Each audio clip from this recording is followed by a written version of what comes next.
What if I told you the very things you complain about every day are the same things that someone else is praying for right now? By the end of this episode, then, you'll never see your annoyances the same way. In fact, you might just find that your burdens are blessings in disguise. And the struggle you're in is a privilege you'd miss if it was taken from you. Have you ever been jolted awake at 3 a.m? You're groggy, you're irritated, maybe because your dog is barking. Maybe your dog wants to go out for a wee. Maybe your child is crying from a nightmare. It's easy to get annoyed, isn't it? To grumble. Why now? Can't I just get some sleep? But just stop for a second and imagine a different kind of night. Stillness. Silence. No barking. No crying. Because there's no dog. There's no child. It's just you. And the kind of quiet is the one that feels hollow, not peaceful. The thing that woke you, that was a privilege in disguise. Imagine this, you walk into a grand hall. At the centre, a table. A hooded figure stands there and says, "Lay down your burdens." All of them. Write it on a piece of paper, I don't know. And you may choose someone else's life in exchange. Would you? Or would you take back your problems? Would you trade the late night feedings for never knowing the sound of your baby laughing? Would you swap your annoying job for a life spent scanning the job market with no callbacks or being on benefits? Would you trade your tired legs after the gym for a wheelchair? Would you really want different problems?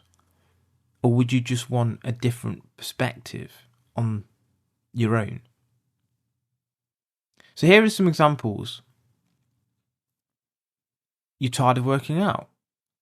You actually have a body that moves, so that's a privilege, isn't it? You're stressed by your kids, but you actually have kids to raise.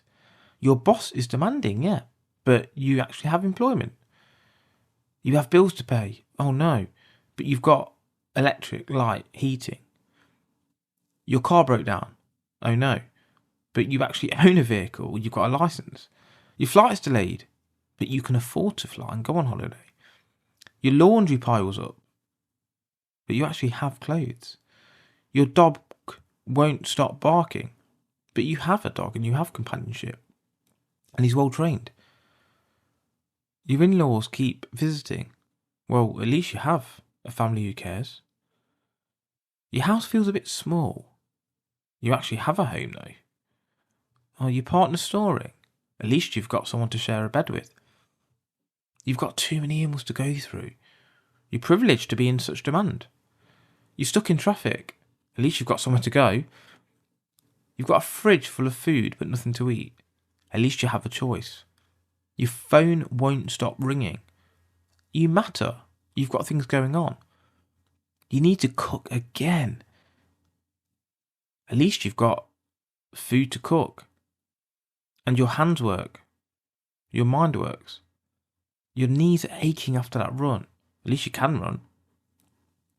You're frustrated with clients. At least you have a business. The school runs are really annoying and you have to get up too early. At least you have a child to take. You've got too many responsibilities. You're trusted. You're dreading Monday.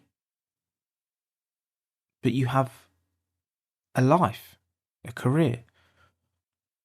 You've got a messy home. You aren't living in a shelter or a tent.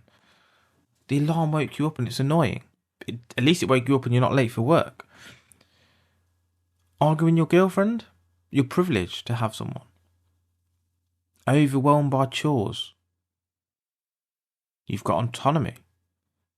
Exhausted from caretaking? You still have people. Dealing with grief? You actually had something that was worth grieving for. You've burnt your dinner?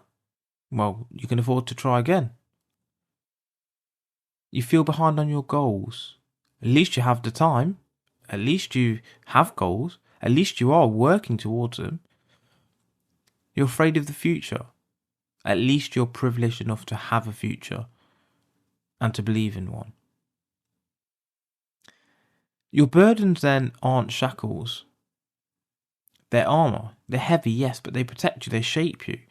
And actually, as I've said, these are privileged things. Oh, I have to, I don't know, wash my hair. At least you've got hair to wash. It's a privilege to have hair. Some people are paying a few £1,000s in Turkey to get it done. So think about it that way.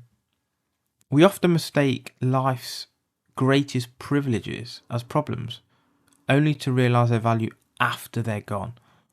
The question isn't, why is this happening to me? The better question is, what if this was taken away?